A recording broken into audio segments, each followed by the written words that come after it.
Gumilang, dia mempunyai 18 pertandingan, 7 menang, 5 imbang, dan 6 kalah. Sedangkan saat di Adana Demirspor, dia punya 20 pertandingan dengan 9 menang, 6 imbang, dan 5 kalah. CV yang kurang mentereng tentunya. Karena CV jelek ini mungkin kita bisa menyebut ini salah satu pelatih mediocre asal Eropa. Namun nasi sudah menjadi bubur, saya hanya berharap yang terbaik untuk timnas Indonesia dan pelatih barunya ini. Bagaimana pendapat kalian? Berikut sosok Bismillahirrahmanirrahim. Hasbunallah wa ni'mal wakil. You talk hard man, but reality's low grade. Asking for provider, but you still on the page. Provide a mindset, but skills outdated. Assalamualaikum guys, kumaha damang sampurasun, sarang wilujeng sumping di channel Abdi. Saya BDT dari Borneo Sabah akan menemani kawan-kawan semua dalam episode reaction kali ini. Dan hari ini guys, kita akan nonton guys latar belakang Patrick Kluivert, coach yang akan menggantikan Coach Sinteyong melatih timnas Indonesia guys. Jadi seperti apa dia punya latar belakang nih? Dengar-dengar latar belakang dia ini tidak begitu menonjol, biasa-biasa saja, tapi apa yang membuatkan Patrick Kluivert dijadikan sebagai pengganti Coach Sinteyong guys? Penasaran moto? Kita akan nonton video ini. Pastikan kalian nonton sampai tamat agar tidak terjadi sebarang salah paham. Kita akan nonton video ini. Ojo lali di subscribe channelku, jangan lupa klik like, komen, dan share. Dan semoga kawan-kawan semua berada dalam keadaan yang sehat, dimurahkan rezeki, dipermudahkan segala urusan dunia dan akhirat. Amin ya rabbal alamin. Tanpa buang-buang waktu guys, kita nonton bareng isi kandungan video ini. Let's go. 1, 2. Drama with no real solution. Pengumuman Patrick Kluivert sebagai pelatih baru timnas Indonesia langsung dibanjiri sindiran netizen. Sindiran yang muncul dikarenakan video perkenalan Kluivert sebagai pelatih justru didominasi oleh cuplikan ketika dirinya masih menjadi pemain. Alhasil, banyak netizen yang menyebut kedatangan Kluivert sebagai striker baru timnas Indonesia. Tidak hanya itu, tagar Kluivert out pun banyak bermunculan dalam video perkenalan PSSI. Tagar ini dibarengi dengan berbagai target yang wajib dipenuhi oleh pelatih berusia 48 tahun satu ini, salah satunya lolos ke Piala Dunia 2026. Melihat respon publik saat ini, tentu beban berat ada di pundak Kluivert. Betul. Selamat bekerja, Coach Patrick Kluivert, dan selamat datang di sepak bola Indonesia.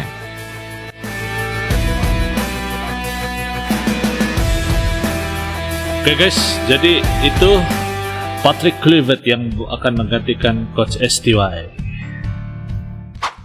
Meskipun belum secara resmi menangani timnas Indonesia, Patrick Kluivert diperkirakan dapat memberikan perubahan signifikan pada permainan skuad Garuda. Hal ini cukup mengundang perhatian karena pelatih asal Belanda tersebut tidak memiliki catatan impresif dalam melatih klub atau tim nasional. Rekam jejak terakhirnya sebagai pelatih adalah saat menangani Adana Demirspor, di mana ia hanya mencatatkan 8 kemenangan dari 20 pertandingan. Meskipun demikian, FIFA pernah memberikan perhatian khusus terhadap gaya kepelatihan Kluivert, terutama saat ia melatih timnas Curaçao. Dalam ulasannya pada 2022, FIFA menyebut bahwa filosofi kepelatihan Kluivert cenderung fokus pada permainan menyerang, mengingat dirinya saat aktif bermain dikenal sebagai striker yang agresif dan cepat dalam melakukan penetrasi. Dia selalu mengedepankan gaya sepak bola menyerang dan terus menerapkan taktik yang sama saat menjadi pelatih kepala Curaçao, tulis FIFA. Tim Curaçao meninggalkan pendekatan reaktif mereka dan mulai membangun serangan dari belakang, dengan lebih banyak melakukan umpan di lapangan untuk mempertahankan penguasaan bola, serta menciptakan pergerakan yang mengandalkan umpan dan kecepatan yang lebih lancar. Lanjut laporan tersebut. Berdasarkan pandangan FIFA tersebut, kehadiran Patrick Kluivert diperkirakan dapat mengubah gaya permainan timnas Indonesia, yang sebelumnya sering mengandalkan serangan balik, menjadi lebih agresif dalam menyerang. Selain perubahan gaya bermain, kedatangan Patrick Kluivert juga berpotensi membuat Belanda merasa terganggu, karena ia bisa menjadi daya tarik bagi pemain keturunan untuk bergabung dengan timnas Indonesia. Hal serupa pernah terjadi di Curaçao, di mana kedatangan Kluivert berhasil menarik sejumlah pemain keturunan yang bermain di Belanda untuk dinaturalisasi dan memperkuat timnas Curaçao. Dengan pengalaman melatih dan reputasinya yang besar di Belanda, apakah Patrick Kluivert dapat mewujudkan impian timnas Indonesia untuk lolos ke Piala Dunia 2026? Luar biasa kalau bisa terjadi guys. Sebab selama ini timnas punya permainan kebanyakan defensif. Inilah 3 alasan Patrick Kluivert tak pantas menjadi pelatih timnas Indonesia. Ada pula yang pertama, guys, tidak kurang ada pula yang tidak setuju dengan Patrick Kluivert menjadi coach timnas Indonesia, guys. Banyak yang sepertinya tidak mau, netizen Indonesia, dan juga ada beberapa video yang saya lihat lah, macam contoh video yang akan kita lihat nih satu nih. Kita akan nonton lah sebab dia kenapa Patrick Kluivert ini tidak layak, guys, dikatakan untuk menggantikan coach Sinteyong, guys. Minim prestasi sebagai pelatih kepala. Kluivert pernah melatih Adana Demirspor di Turki pada tahun 2023, namun hanya bertahan kurang dari 6 bulan sebelum dipecat karena hasil yang buruk. Kedua, pengalaman terbatas sebagai pelatih utama. Sebagian besar karir kepelatihan Kluivert dihabiskan sebagai asisten pelatih, seperti di timnas Belanda dan Kamerun. Pengalaman sebagai pelatih utama di level klub atau timnas masih sangat minim. Ketiga, kontroversi penunjukan dan reaksi publik. Penunjukan Kluivert menggantikan Sinteyong yang populer dianggap sebagai langkah kontroversial. Beberapa pihak menilai keputusan ini sebagai perjudian besar. Ternyata Patrick Kluivert ada hubungan dengan klubnya Rafael Strijk, Brisbane Roar. Seperti diketahui, Brisbane Roar adalah klub Liga Australia yang dimiliki oleh Pakri Group. Jauh melihat ke belakang, Kluivert pernah menjadi asisten pelatihnya Ange Postecoglou saat di Brisbane Roar. Duet tersebut cuma berlangsung pada Januari 2010 sampai Juni 2010. Ada 6 pertandingan yang dijalani Kluivert sebagai asisten Postecoglou.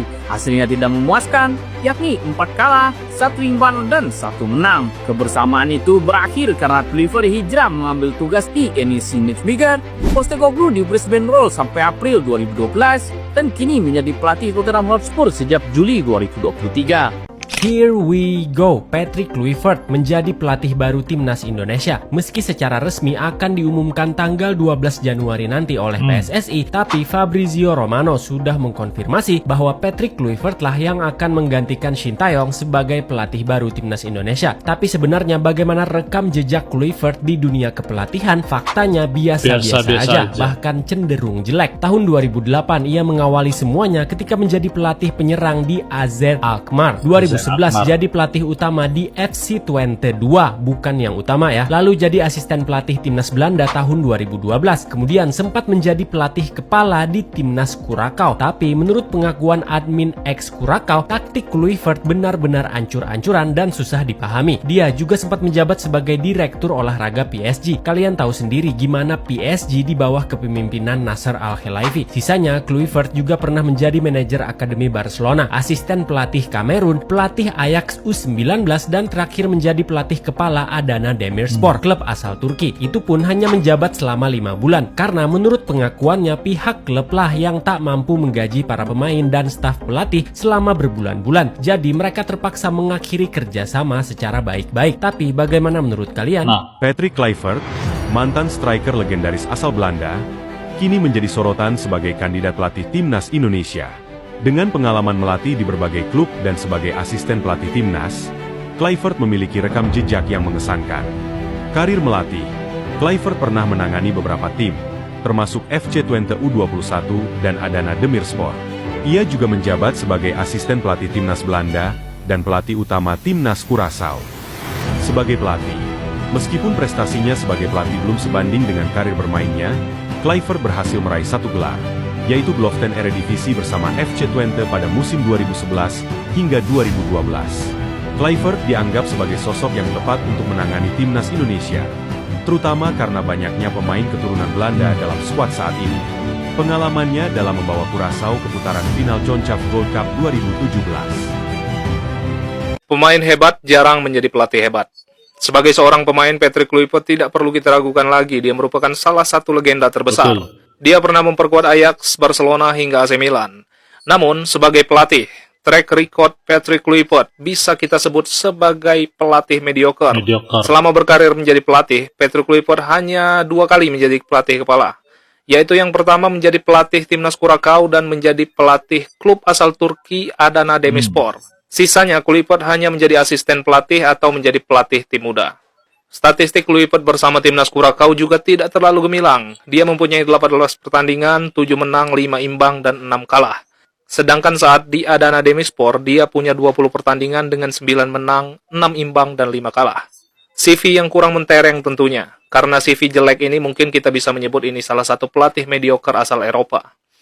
Namun nasi sudah menjadi bubur, saya hanya berharap yang terbaik untuk timnas Indonesia dan pelatih barunya ini. Bagaimana pendapat kalian? Berikut sosok Patrick Kluivert yang digadang-gadang menggantikan Sinteyong menjadi pelatih timnas Indonesia.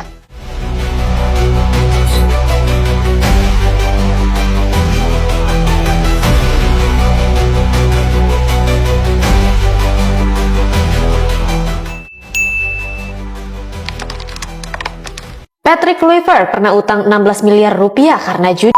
Pasca ramai-ramai terkait informasi Patrick Kluivert sebagai pengganti Sinteyong dalam melatih timnas Indonesia, cerita latar belakangnya pun diungkit misal. Salah satunya yakni hal ini dibuktikan melalui dokumen pengadilan Kementerian Kehakiman Belanda yang menyebutkan bahwa ia telah mengikuti taruhan pertandingan sepak bola pada tahun 2011 dan 2012.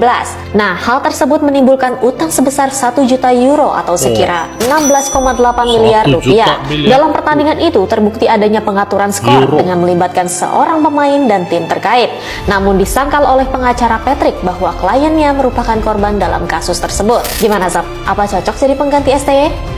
Oke guys, jadi demikian video yang baru kita nonton bareng. Dan kalau menurut saya guys, kita harus percayalah dengan keputusan yang telah dilakukan oleh PSSI. Ini sebenarnya satu gamble yang besar untuk timnas Indonesia. Sama ada timnas Indonesia akan cemerlang ataupun sebaliknya guys, karena kepimpinan. Tapi mungkin ini cuma pendapat saya pribadi. Masa Coach Sinteyong menjadi juru latih guys, banyak kendala bahasa di sana guys. Jadi strategi ataupun corak permainan yang mau dijalankan itu tidak begitu maksimal atas batas bahasa yang mereka ada. Bayangkan Coach Sinteyong berbahasa Korea dan kebanyakan Pak pemain itu berbahasa Inggris dan juga berbahasa Belanda. Bayangkan, ini satu yang sulit untuk coach dan juga pemain berinteraksi. Jadi mungkin keputusan PSSI ini untuk mengambil Patrick Kluivert menjadi coach pengganti, mungkin juga ada satu kebaikannya di mana perantaran bahasa itu memudahkan lagi lah penggunaan bahasa dan juga memudahkan pemahaman antara pemain dan juga coach. Itu kalau menurut saya pribadi guys. Apapun saya doakan yang cemerlang dan moga-moga kita doakan lah, sama-sama kita doakan timnas Indonesia berjaya lolos nanti. Dan bagaimana guys? Apa pendapat kalian? Penasaran saya mau tahu pendapat kawan-kawan semua yang menonton. Komen di ruang komentar di bawah pendapat kawan-kawan. Insyaallah kita jumpa lagi di video yang akan datang di Google. Terima kasih karena nonton. Salam satu damai dan salam silaturahmi. Assalamualaikum. Salam Nusantara Good. Yo teman-teman, ojo lali di subscribe yo channelku.